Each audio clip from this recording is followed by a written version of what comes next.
Selamat pagi, Assalamualaikum warahmatullahi wabarakatuh. Pagi, Pak. Ya, Pak. bentar.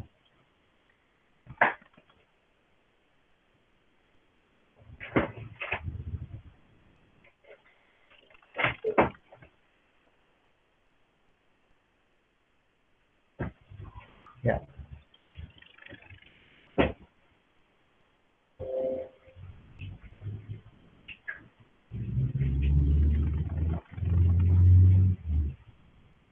oke, sudah kelihatan ya.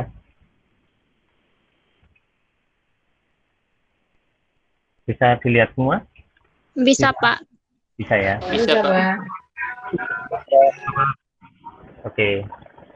Eh, jadi eh, ini merupakan materi pertama. Kemarin sempat kami beri prolog ya, latar belakang kira-kira mata kuliah ini arahnya nanti kemana. Nah, terkait materi pertama ini, kenapa kok kita mau kita memberikan materi itu tentang pengembangan ide. Nah, jadi memang dalam perancangan lanskap, bahwa pengembangan ide itu penting, ya. Jadi karena kalau kita merancang, kita butuhkan banyak-banyak ide, banyak-banyak referensi, sehingga nanti hasil yang kita hasilkan dalam buah rancangan itu uh, dapat mewakili seperti yang halnya kami sampaikan kemarin, itu mewakili sebuah solusi dari masalah kapal. Nah, tapi sebelum mengarah ke arah pengembangan ide, nah ini yang perlu kita tahu sebenarnya, uh, saya coba mengarah ke definisi terlebih dahulu. Ya. Nah, kalau kita berbicara taman, pasti itu merupakan sebuah kategori dari ruang terbuka hijau. Ya, ruang terbuka hijau itu bermacam-macam. Nah, tapi dalam definisi ini saya coba ambilkan beberapa literatur, yang utamanya saya ambilkan dari peraturan pemerintah yang mendefinisikan apa itu ruang terbuka hijau, yang di dalamnya termasuk taman publik ini. Ya, jadi ruang lingkup studio perancangan lanskap publik uh, ini ke arah penataan atau perancangan lanskap, ya, atau RTH skala kota atau lingkungan. Nah, kalau yang kemarin Anda kerjakan sebelumnya itu kan skala uh, rumah, ya, itu bisa sebenarnya masuk di skala perkantoran. Nah, kalau yang sekarang itu kita skalanya lebih luas lagi. Nah, ini saya coba ambilkan beberapa literatur ruang terbuka hijau, ya. Ini saya ambil dari Anda bisa di peraturan tentang RTH itu ada di Undang-Undang Nomor 26 Tahun 2007, kemudian Permen PU ini Nomor 5 PRTM 2008, sama Peraturan Menteri Dalam Negeri Nomor 1 Tahun 2007. Ini yang mengatur tentang ruang terbuka hijau. Nah, apa ruang terbuka hijau? Nah, itu yang perlu kita tahu, ya. Nah, kalau dalam peraturan menteri PU itu ruang terbuka hijau adalah area memanjang, ya, jalur atau mengelompok yang menggunakan penggunanya lebih bersifat terbuka, ya, tempat tumbuh tanaman, baik yang tumbuh tanaman secara alamiah maupun yang sengaja ditanam. Ya, ada yang alamiah, ada yang sengaja ditanam. Jadi ini nanti termasuk yang akan Anda lakukan, ya. Jadi dalam merancang nanti pasti ada kondisi tanaman existing yang dipertahankan, ada penambahan dari pola-pola tanaman yang itu dirancang, ya, itu pasti masuk di dalamnya. Nah, itu dalam peraturan Menteri PU.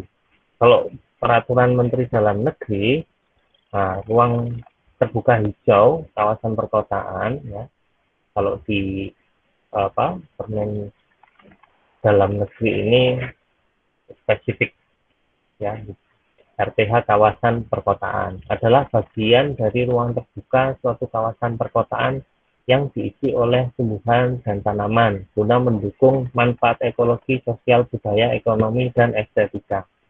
Nah, jadi kalau kita berbicara RTH, itu tidak hanya masalah penataan itu berkaitan dengan ekologi, tapi juga nanti sosialnya bagaimana, budayanya, masyarakatnya seperti apa, terus tingkat ekonomi, manfaat ekonominya seperti apa, dan yang jelas estetikanya juga akan jadi pertimbangan. Nah, ini nanti yang akan Anda lakukan dalam menganalisis, ya, misalkan Anda mendapatkan tapak, maka faktor-faktor ini nanti pasti harus Anda telusuri, Anda dapatkan, Anda analisis, Anda sintesiskan, sehingga nanti akan menghasilkan sebuah rancangan konsep, ya, yang nantinya semuanya dalam sebuah rancangan itu pasti ada dasarnya, itu, ya, manfaat ekologinya seperti apa, sosialnya, budayanya, ekonomi, dan estetikanya. Nah, tapi kalau kita berbicara ini secara literatur, secara peraturan, RTH lebih banyak memang berbicara mengenai tanaman. Nah, tapi kalau dalam sebuah penataan taman publik, itu tidak akan lepas dari yang namanya unsur elemen perkerasan, atau kita lebih akrabnya disebut hardscape, ya. Nah, itu sebenarnya sudah ada peraturannya, peraturan luasan minimumnya, ya. Kalau dalam proyek yang selama ini saya kerjakan, biasanya dibatasi perkerasan itu 30% dari luasan area keseluruhan.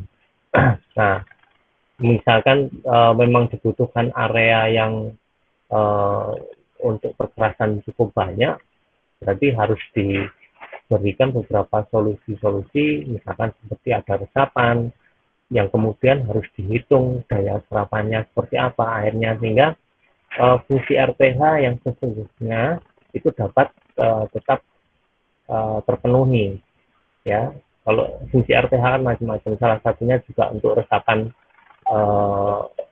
air, ya, ketika hujan ataupun ya ketika hujan, sehingga nggak akan terjadi banjir seperti itu, dan menjaga kualitas air tanah di dalam perkotaan.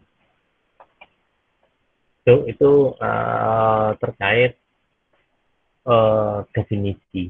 Nah, kalau kita berbicara ruang terbuka hijau, nah ini ada beberapa kategori di dalamnya, mulai dari RTH pekarangan, halaman perkantoran, ya, pertokoan, RTH bentuk taman atap bangunan. Ini yang kemarin mungkin sudah Anda lakukan, ya. Kemudian ada RTH taman RTH taman RT. Ini ada standarnya kalau kita lihat di Permen PU. Minimal yang RT itu 1 meter per penduduk RT, 1 meter persegi. Dengan luas minimalnya 250. Nah, kemudian RTH RW. Nah, ini ada semua. RTH kelurahan, RTH kecamatan, RTH taman kota. Nah, paling tidak nanti kita mengacu dalam menentukan titik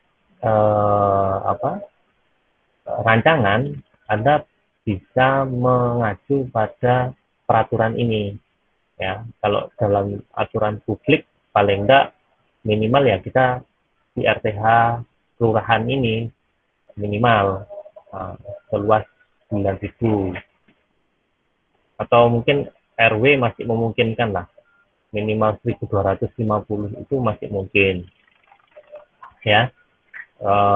Cukup 1.250 itu cukup besar, cuman kalau memungkinkan sampai dengan RTH kelurahan, ini malah lebih bagus, analisisnya akan lebih kompleks. Nah, ini RTH kecamatan, RTH taman kota, termasuk di dalamnya ada hutan kota. Hutan kota itu nanti termasuk ya, masuk dalam objek yang mungkin bisa Anda kerjakan ya. Sapu hijau itu seperti RTH jalur hijau jalan misalnya. Kalau Anda lewat di koridor jalan veteran misalkan, penataan seperti itu, ada mediannya, ada pedestriannya, ada beremnya. Penataan itu termasuk di dalamnya. Ini termasuk di RTH ruang berjalan kaki ya, RTH di bawah jalan layang. Ini seperti kalau Anda melintasi yang dekat-dekat sini, di bawahnya flyover Argosari itu misalkan, itu bisa ditata. Ya jelas kalau di bawah flyover, kalau misalkan itu jalan raya, ya itu nanti dianalisis, misalkan butuh spot atau sebagainya, itu termasuk di dalamnya, dan berbagai aspek yang lain yang bisa dimasukkan. Mungkin juga bisa RTH fungsi tertentu, RTH sepadan rel kereta api, jadi mengolah lahan-lahan di sekitar rel kereta api, gitu. RTH jaringan listrik tegangan tinggi. Kalau Anda tahu masuk perumahan yang bawahnya ada sutetnya, yang ada sutet terus bawahnya jadi median, median boulevard itu ya bisa ditata, itu termasuk RTH sepadan sungai, RTH sepadan pantai ya, sepadan danau, dan lain-lain. Ini ada di sini, nanti Anda silakan mencari. Nah, ini nanti yang bisa Anda lakukan dalam konteks video perancangan lanskap publik ini. Jadi nanti tidak hanya proses yang dihasilkan itu hanya taman, lingkungan, misalkan seperti alun-alun gitu. Tidak hanya itu. Jadi Anda bisa lebih bebas, mau hutan kota, mau setelah seperti alun-alun, mau menata seperti koridor jalan ya, seperti veteran, atau yang dekat itu Ijen. Nah, menata seperti itu. Nah, itu bisa. Misalkan ada yang di sekitar waduk. Nah, ini memungkinkan sekali ya. Nggak hanya sebatas yang terkesan hanya yang sering kita temui, misalkan taman lingkungan. Jadi bisa lebih luas. Cuma nanti perlu diperhatikan syarat-syarat yang bisa memenuhi itu ya, secara luasan dan lokasi. Nah, ini contohnya. Kalau ini lebih ke taman lingkungan ya. Kalau yang Taman Singa Mergosari pasti Anda sudah sering ke sana ya. Itu termasuk kalau nggak salah ini masuk kategori kelurahan, kalau nggak salah ini kelurahan atau kecamatan, saya lupa. Cukup luas ya, fasilitasnya juga sudah mulai banyak ya. Ini kalau dari tugas yang tahun lalu, ini sering sekali direview. Ini sering kali direview. Mungkin kalau Anda mau lihat di YouTube-nya Pak Irawan, itu mungkin ada ini Mergosari ini. Nah, kebun bebek seperti ini di Mojolangun, ini bisa Anda lihat. Kalau ini jenis-jenis taman lingkungan. Nah, sama halnya dengan taman alun-alun. Nah, ini salah satu contohnya. Ini termasuk di dalam ruang terbuka hijau atau taman publik ya. Ini aspeknya akan jauh lebih kompleks dibanding yang tadi ya. Dalam ini jadi yang cukup baik dengan berbagai latar belakang ya, latar belakang misalkan alun-alun Batu, latar belakangnya kota wisata, alun-alunnya seperti apa, Malang yang seperti ini ya, Malang dengan dua alun-alunnya ini yang berbeda, alun-alun kota ini, alun-alun Jalan Merdeka sama alun-alun Kendar bukan balai kota, ini sesuatu yang beda. Nah, ini bisa dianalisis sebagai preferensi dalam menentukan desain. Ada yang di Bandung seperti ini. Ini kalau Anda pernah ke Bandung, itu pakai rumput sintetis ya, atasnya bawahnya itu tempat parkir, kemudian ada mungkin PKL yang dulunya di atas ditaruh, diletakkan, diakomodasi di dalam itu. Nah, ini karakternya bisa dipelajari. Nah, kemudian yang sebelah kanan bawah ini di Jogja. Nah, di Jogja dengan seperti ini, kalau kita perhatikan dengan beberapa alun-alun yang lain berbeda. Tapi dari beberapa karakter, kalau kita berbicara alun-alun, nah alun-alun ini pasti ada sesuatu yang khas. Apa itu? Kalau kita berbicara alun-alun, pasti ada yang namanya pohon beringin. Nah, tapi karakternya akan berbeda-beda. Selain itu ada pasti kalau yang kaitannya, kalau kita membahas alun-alun itu kan panjang, filosofinya macam-macam itu ya. Kalau kita benar-benar melihat definisi alun-alun yang sebenarnya, itu kita harusnya melihat sejarah tentang masyarakat Jawa atau kerajaan Jawa ya. Kalau alun-alunnya sebenarnya pasti Anda lihat di sebelah barat ada masjid ya, di sebelah timurnya pusat pemerintahan, sebelah utara nggak salah pasar, sebelah selatannya itu penjara. Nah, itu biasanya beberapa ciri alun-alun yang memiliki filosofi. Yang awal-awal kalau kita berbicara alun-alun itu ya seperti itu. Tapi perkembangannya sekarang taman-taman kota yang dibuat dalam skala itu sebagai titik kumpulnya masyarakat ya. Kalau misalnya di Batu, misalkan di mana lagi yang lain, itu sudah disebutnya alun-alun semua. Itu. Padahal kalau kita berbicara alun-alun yang sebenarnya ya seperti ini. Seperti di Jogja, di Malang ini yang alun-alun Merdeka ini. Kalau alun-alun yang bundar itu sudah bentukan kolonial. Anda bisa baca sejarahnya. Tuh. Ya. Oke, ini terkait referensi masalah taman lingkungan yang lebih besar. Nah, misalkan seperti ini padan sungai. Ya, ini yang atas di Bandung. Ya. Citarum kalau nggak salah itu. Nah, ini padan sungai, jadi memanfaatkan area sungai. Kalau bawah ini ya, ini Malang, ini posisinya di arah mau ke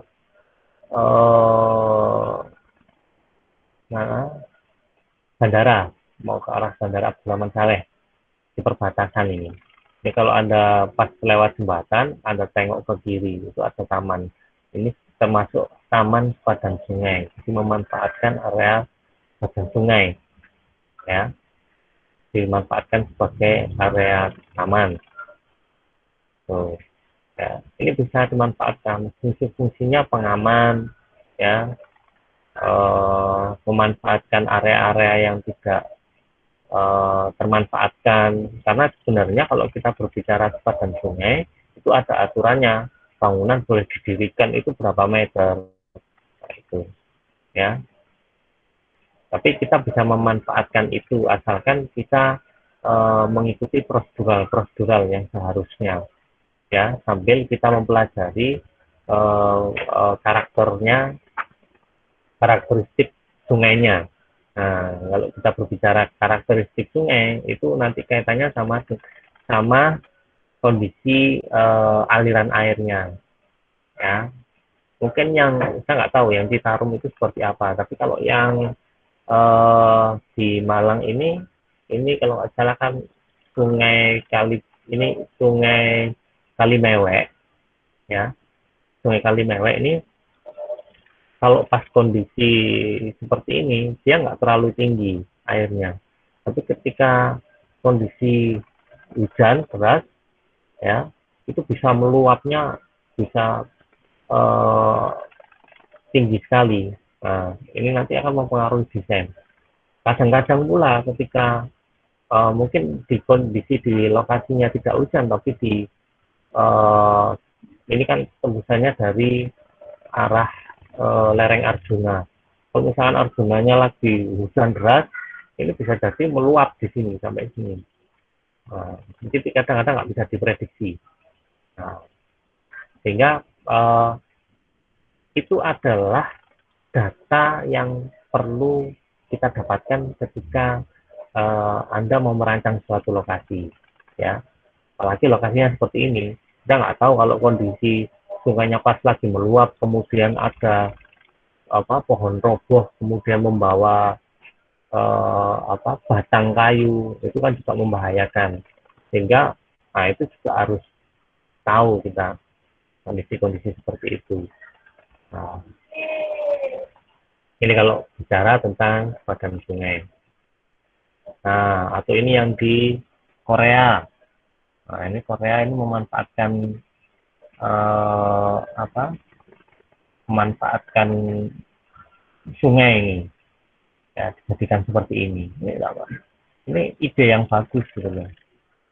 Ya, Anda mungkin nanti bisa, ini yang punya cerita di sana itu Bu Deborah. Anda mungkin bisa tanya-tanya Bu Deborah di sana seperti apa. Mungkin Bu Deborah pernah ke sini. Ya, itu. Ini dimanfaatkan benar secara fungsinya sebagai ruang publik jalan, sebagai ruang terbuka hijau juga ada, ya. Aliran sungainya juga tetap dimanfaatkan, orang senang berkumpul, berinteraksi. Ini kita berbicara di luar pandemi, ya. Mungkin kalau dengan kondisi pandemi kita harus memikirkan desain-desain tertentu, tapi saya rasa mungkin pasti ada masanya gitu loh. Kita akan kembali normal kembali, sehingga nanti tetap ada kondisi-kondisi yang mungkin nggak berubah kalau secara desain. Bahkan memang kalau dalam kondisi pandemi ini malah kondisi area terbuka itu mungkin akan lebih aman, ya. Makanya kalau kondisi sekarang kalau dari kasus-kasus yang ada, misalkan ruang ber-AC itu malah lebih beresiko. Nah, makanya kalau saya lihat beberapa isu, sekarang itu lebih arahnya kalau produk jualnya lebih ke exhaust, ya, exhaust fan itu lebih akan laku gitu. Nah, itu hanya selingan aja, ya. Nah, ini terkait dengan desain. Nah, kira-kira Anda bisa mengambil referensi seperti ini, ya. Tidak harus sebuah penataan lanskap taman itu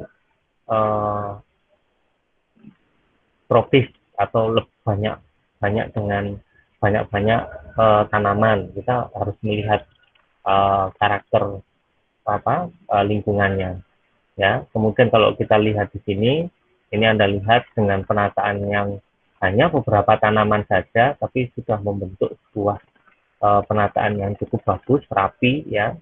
Nah, kemudian dipadu dengan bentuk pengolahan aliran ini yang tetap dibuat dinamis, ya, enggak simetris, jadi bisa dibuat lebih dinamis, ya. estetik lah kesannya, ya.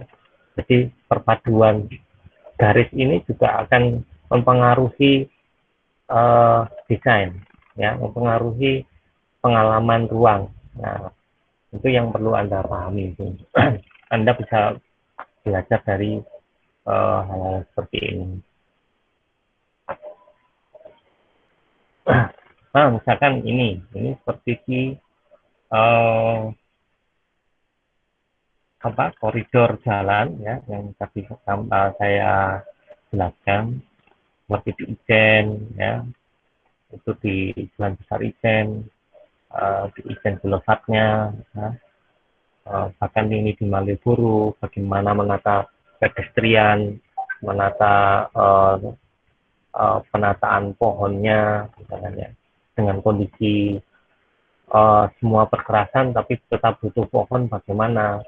Anda yang sudah pernah ke Jogja, Anda coba lihat bagaimana mereka mentreatment pohon, ya, sehingga pohon ini nanti tumbuhnya nggak akan terganggu dan nggak akan merusak perkerasan jalan maupun perkerasan pedestriannya.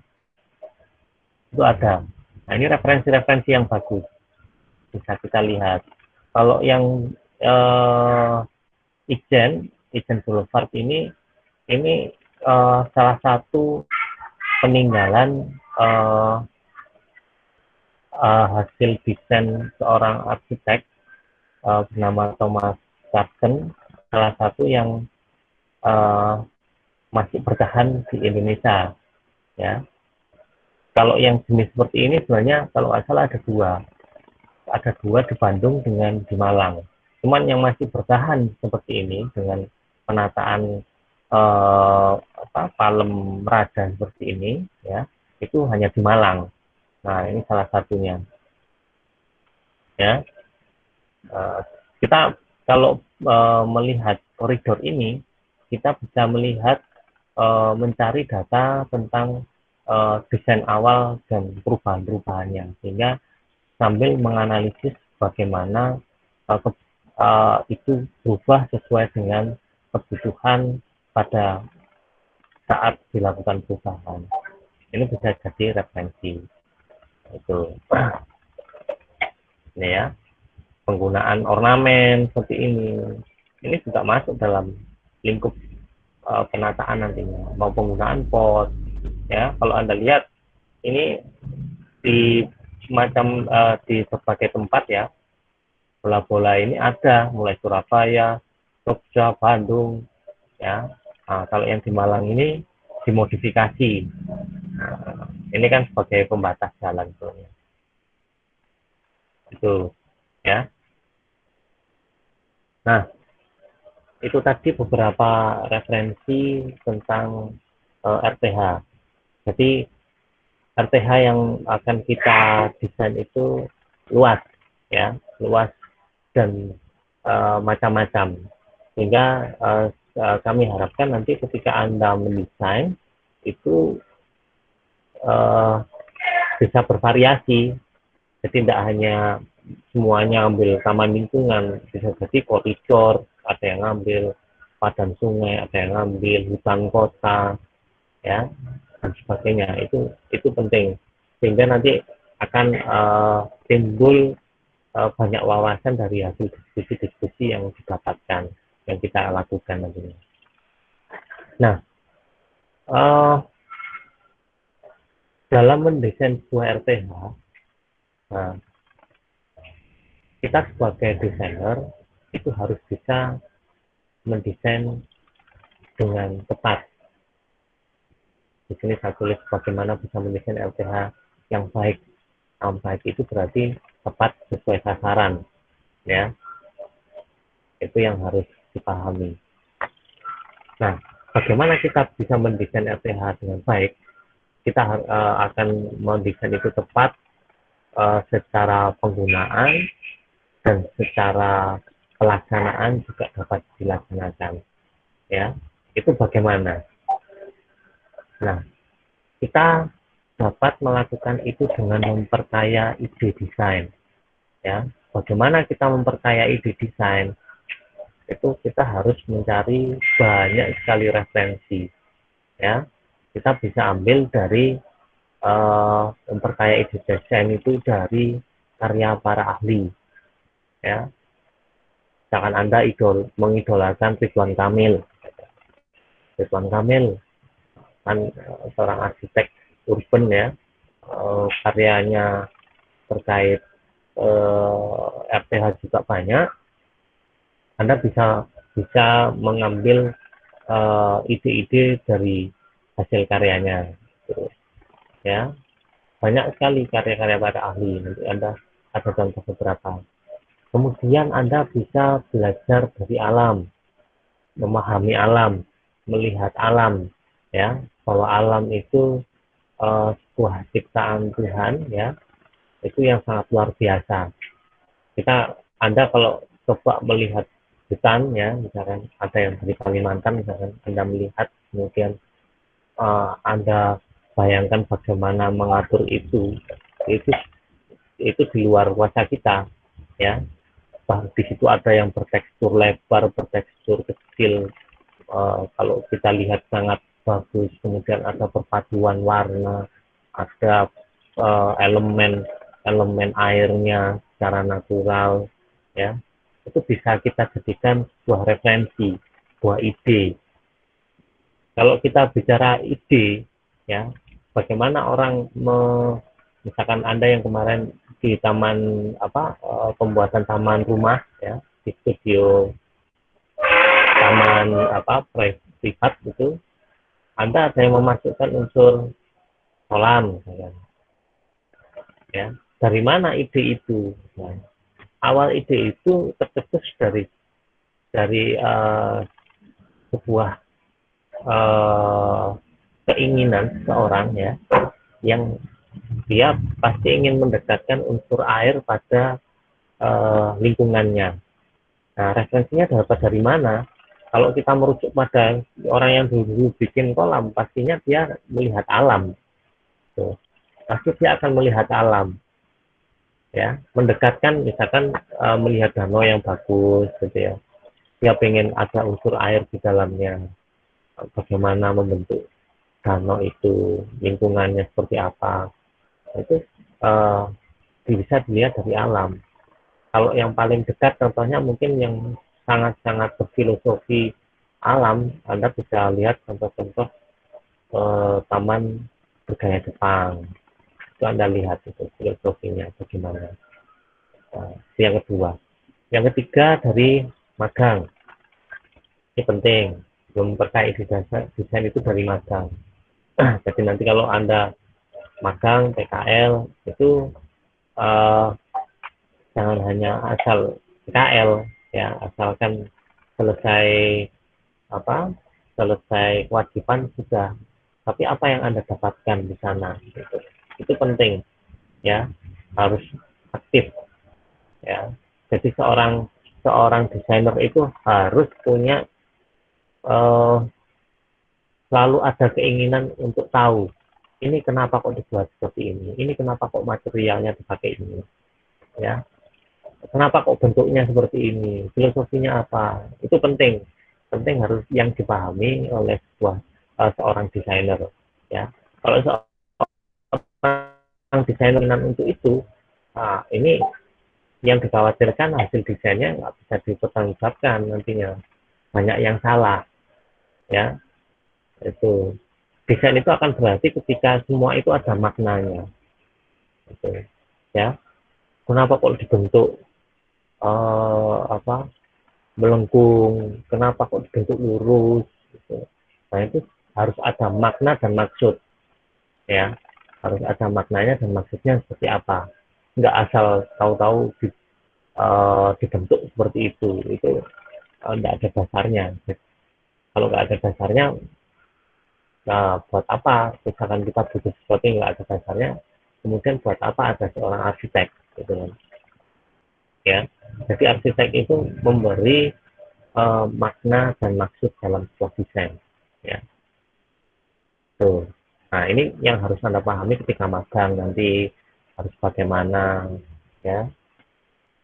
Karena kalau kita berbicara eh, apa tentang referensi, hanya melihat dari buku, kemudian hanya melihat dari internet, itu kurang kurang masih kurang karena kita belum praktek gitu. Nah, magang itu adalah langkah awal ketika Anda mau menuju pada kondisi nanti Anda mau praktek gitu. Ya, ini magang. Nah, kemudian penyampaian secara lisan, seminar, kajian, diskusi seperti ini, perkuliahan, itu bisa Anda gunakan. Jadi lebih banyak berdiskusi ya, atau Anda ikut webinar. Kan sekarang banyak sekali Anda kalau misalkan mengikuti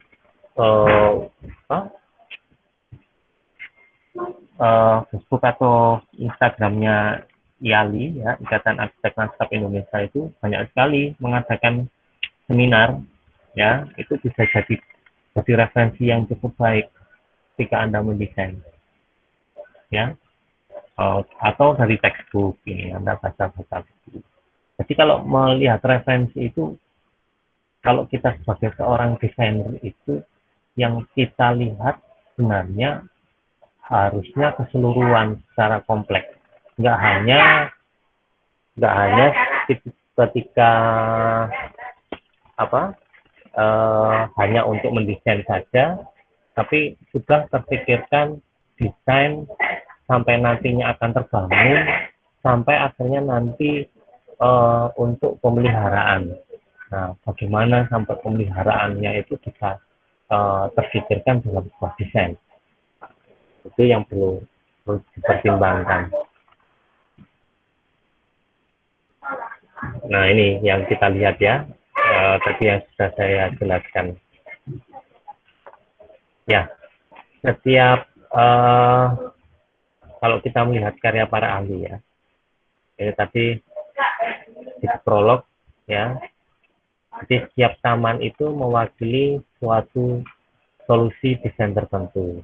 Ya, kalau kita melihat karya ahli itu, kita bisa melihat kendala-kendalanya seperti apa, melibatkan pengguna, pelanggannya seperti apa, nah, memperhitungkan potensi lingkungan sekitarnya bagaimana, dan menggunakan material yang tersedia. Jadi material-material yang digunakan itu bisa kita analisis ya, apalagi kalau misalkan seperti ada bedah buku gitu ya, bedah karya, itu Anda sebaiknya mengikuti untuk tahu bagaimana penggunaan material itu digunakan dengan maksud apa gitu ya. Nah, ini contohnya ada Peter Walker ya. Ini kalau Anda ke Singapura, ini salah satu desainnya ya. Ini memiliki pola desain simetris ya, kebanyakan kubistik, banyak bentuk-bentuk kubis ya, bentuk-bentuk geometrik gitu ya. Dan kecenderungannya Peter Walker ini mendesain desainnya lebih ke arah monumental ya, minimalis modern ya. Salah satu karyanya Marina Bay Singapura. Nah, ini contohnya. Ini salah satu contohnya Memorial Park ini ya, di New York. Nah, ini kalau kita lihat bagaimana membentuk sebuah karakter ruang terbuka yang memiliki kesan memorial. Penataannya seperti ini, ditata berjajar, rapi. Kemudian Anda lihat ini ada, mungkin kalau Anda coba masuk ke webnya, nanti Anda bisa baca. Ini maksudnya apa? Menggunakan air terjun seperti ini, bentuk seperti ini. Itu pasti ada maksud, ada maknanya. Tuh, ya. Ini Anda bisa nanti cek. Ini Peter Walker. Nah, ini ada seorang arsitek lanskap Jepang ya, Nishi Harima. Nah, ini adalah Center for Advanced Science and Technology Jepang. Ya, bagaimana dia membentuk karakter-karakter taman budaya Jepang. Ya, kecenderungannya biasanya kalau kita berbicara budaya Jepang itu pasti arahnya lebih ke mengambil referensi atau bentuk-bentukan dari alam. Nah, kalau kita lihat seperti ini dipadukan dengan gaya-gaya modern, minimalis, ya bisa, tetap bisa.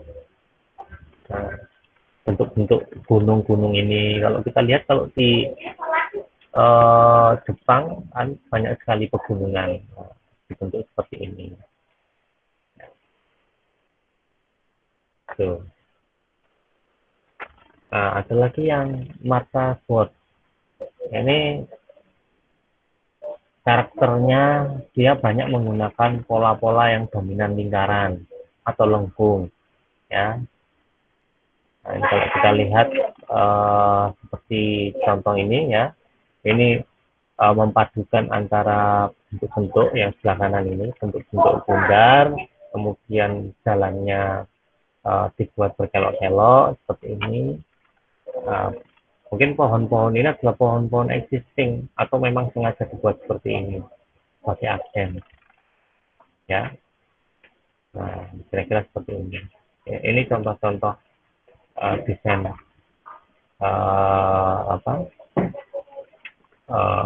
ahli.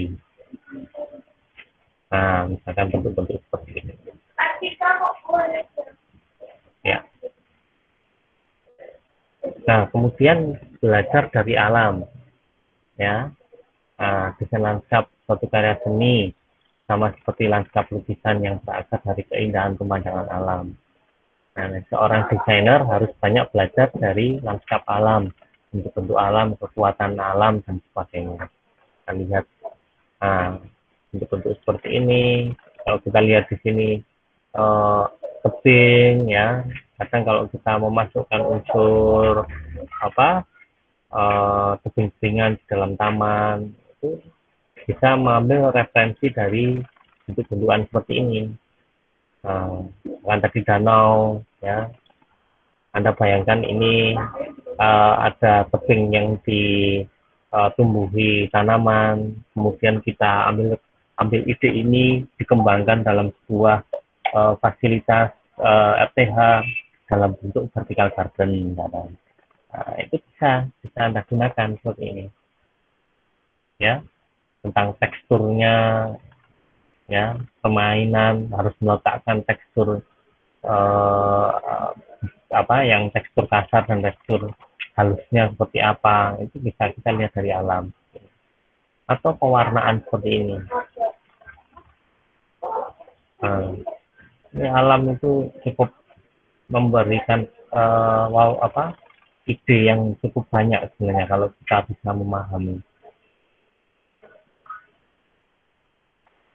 Ya, kira-kira itu dari saya. Mungkin ada pertanyaan.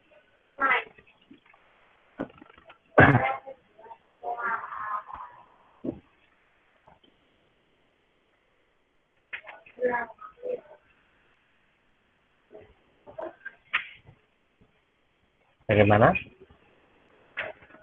Ada pertanyaan?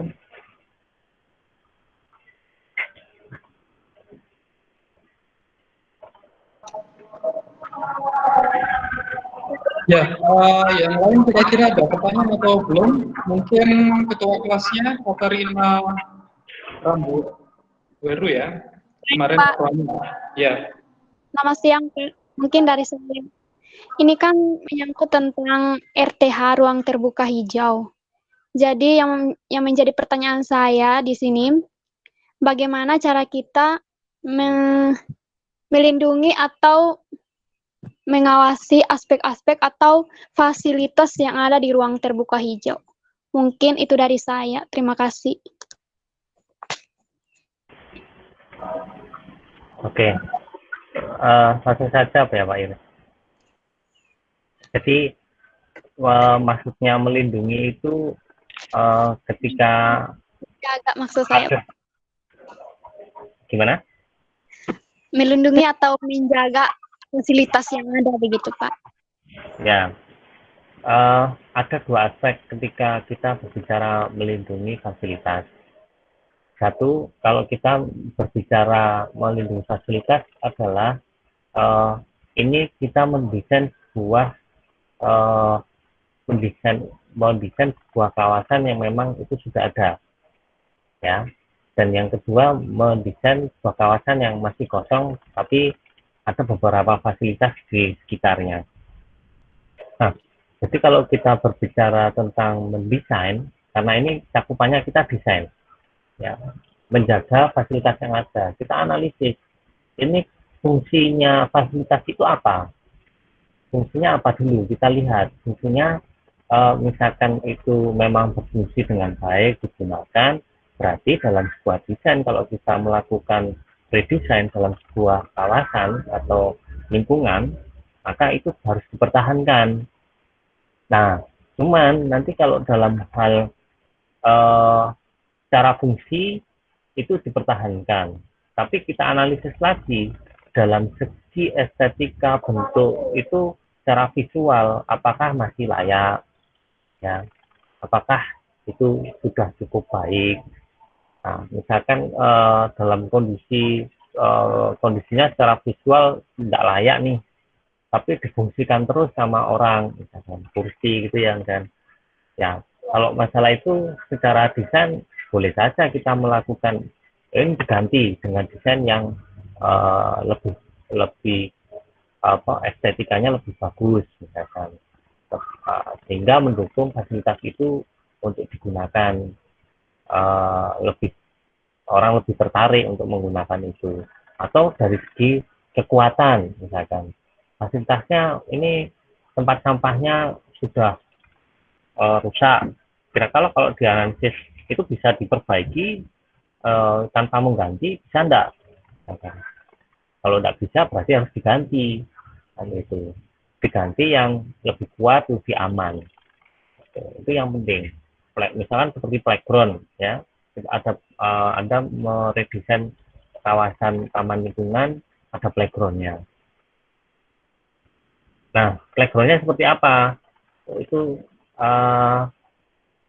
masih layak Pak digunakan. Tapi apakah itu sudah memenuhi aspek keselamatan? Aspek keselamatannya playground itu bagaimana? Nah, nggak boleh ada yang sudutnya lancip, ya.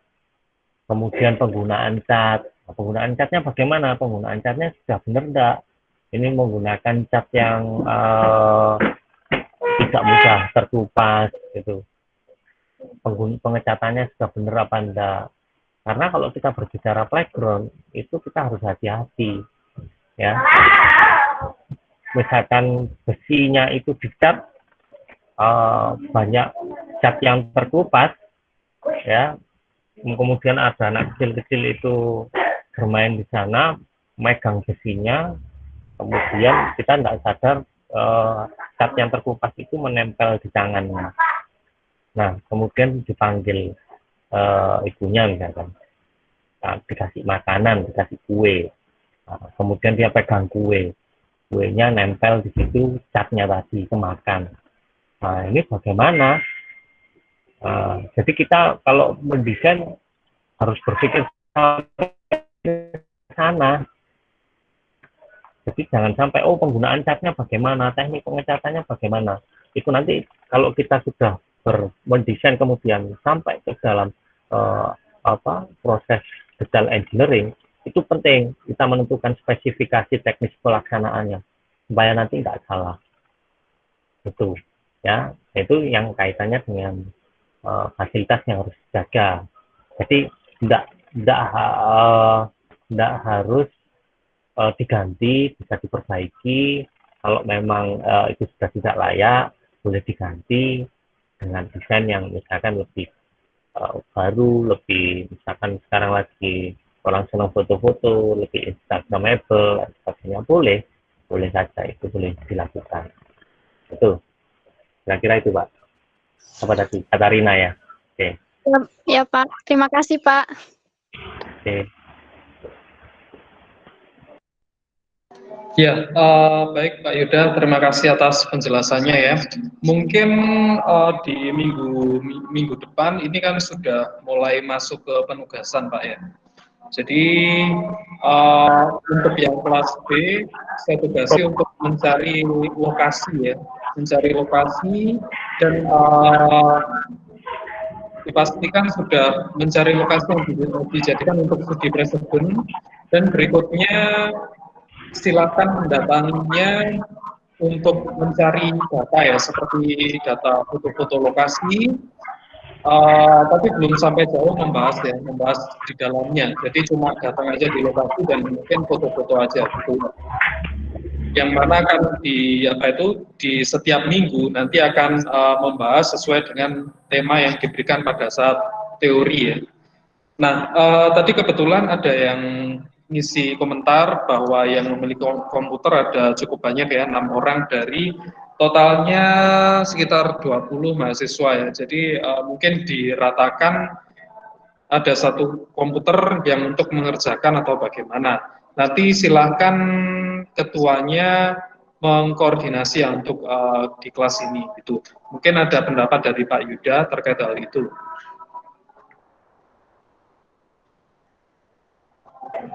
Ya, kalau yang terkait mungkin gini Pak, kalau terkait referensi di presiden, mungkin kan kalau kondisi sekarang banyak sekali taman yang masih ditutup, ya, banyak sekali taman yang masih ditutup. Kalau memang itu Anda bisa masuk dan kemudian mereviewnya pun mungkin juga tidak bisa optimal karena kondisi penggunanya juga nggak ada dalam kondisi pandemi ini. Nah, mungkin Anda bisa, saya rasa lebih tugas ini mungkin Anda bisa mengambil beberapa referensi yang sudah ada bisa Anda cari di internet sih, menurut saya Pak. Atau kalau misalkan memang memungkinkan Anda melihat mengambil referensi dari taman-taman yang masih buka, sih saya rasa tidak ada masalah gitu. Tapi menurut saya akan karena kita juga kondisinya mungkin saja berjauhan, kalau dalam tugas ini saya usul sih mungkin sebaiknya tugas pribadi, cuman mungkin nggak se hasil tugasnya nggak seperti yang sebelumnya. Tuh, tapi monggo nanti gimana Pak Irawan? Ya, jadi kalau menurut pendapat saya sih tetap kelompok ya Pak, tetap kelompok meskipun jaraknya berjauhan. Nah, nanti perwakilan kelompok itu yang akan mensurvei di salah satu lokasi di kota itu ya. Jadi kan mungkin ya tersebar di mana-mana ya kita ya posisinya sekarang itu. Nah, jadi ketua kelompoknya atau yang mewakili itu survei di salah satu lokasi taman yang ditunjuk oleh kelompoknya itu. Jadi satu kelompok bisa seperti kemarin 4 sampai 5 orang, tetapi lokasinya itu yang dipilih salah satu anggotanya gitu ya. Jadi ada anggota yang mewakili gitu. Jadi yang lainnya dia siap untuk mengerjakan di tempat yang lain.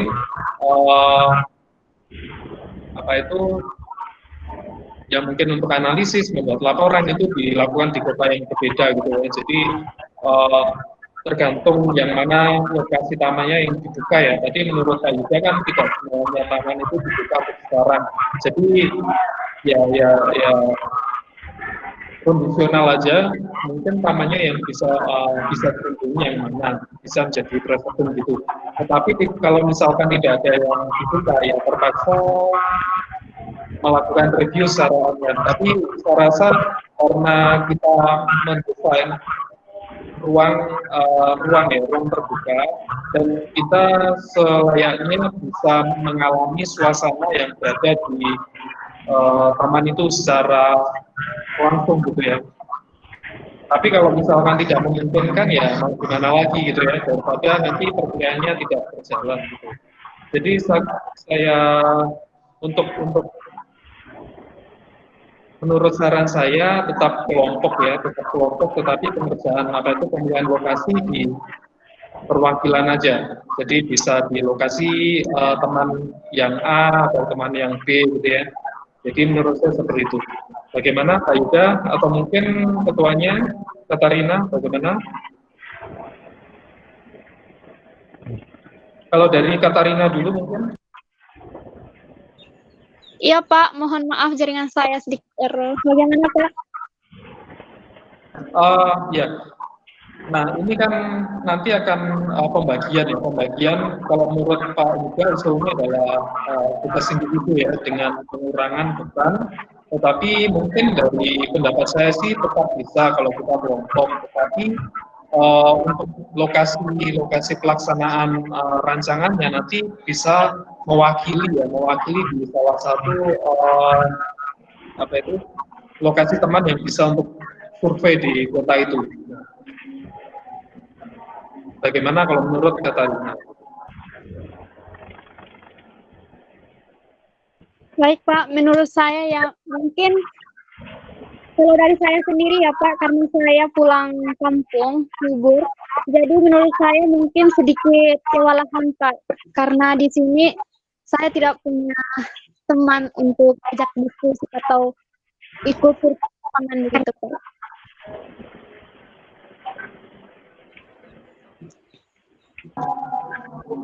Iya, jadi kesimpulannya bagaimana, Katarina?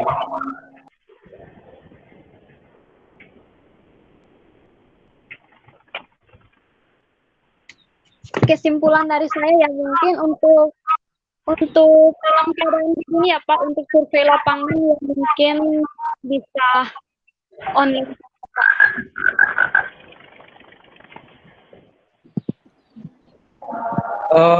Saya kembalikan ke Pak Yuda, Pak. Kalau di kelas yang satunya teman-teman itu sepakat kelompok, Pak. Tapi kalau misalkan di sini individu ya, monggo gitu. Bagaimana, Pak Yuda? Ya, sebenarnya gini Pak, kalaupun kelompok juga tidak ada masalah. Kalau dengan skemanya Pak Irawan tadi, silahkan kelompok berdiskusi, kemudian salah satu mengambil data. Setelah itu nanti yang mendapatkan data men-share kepada anggota kelompoknya untuk masing-masing membuat review. Tapi yang pasti yang akan mendapatkan pengalaman ruang adalah yang survei. Nah ini mungkin kalau misalkan nanti yang saya takutkan akhirnya cuma satu yang bekerja gitu. Nanti yang lainnya kan nggak ada pengalaman ruang, nanti itu yang saya khawatirkan. Tapi kalau misalkan itu tetap bisa dikondisikan sih nggak ada masalah. Ya, nanti ketuanya ya, Katarina ya, silakan berdiskusi dengan anggotanya peserta di kelas ini, nanti hasilnya silakan di-share ke kami gitu ya, Katarina. Baik Pak. Oke, ya. Saya rasa pertemuan ini sudah cukup ya, karena sudah lebih dari 1 jam dan memasuki waktu sholat Jumat ya. Nah, untuk berikutnya akan kami koordinasikan untuk penugasannya. Gitu. Untuk perkuliahan kali ini, semoga tidak ada pertanyaan lagi ya. Perkuliahan bisa saya tutup begitu ya. Selamat siang semuanya ya. Bisa meninggalkan roomnya masing-masing. Gitu. Selamat siang Pak, terima kasih. Yang Mbak, terima kasih Pak. Oke.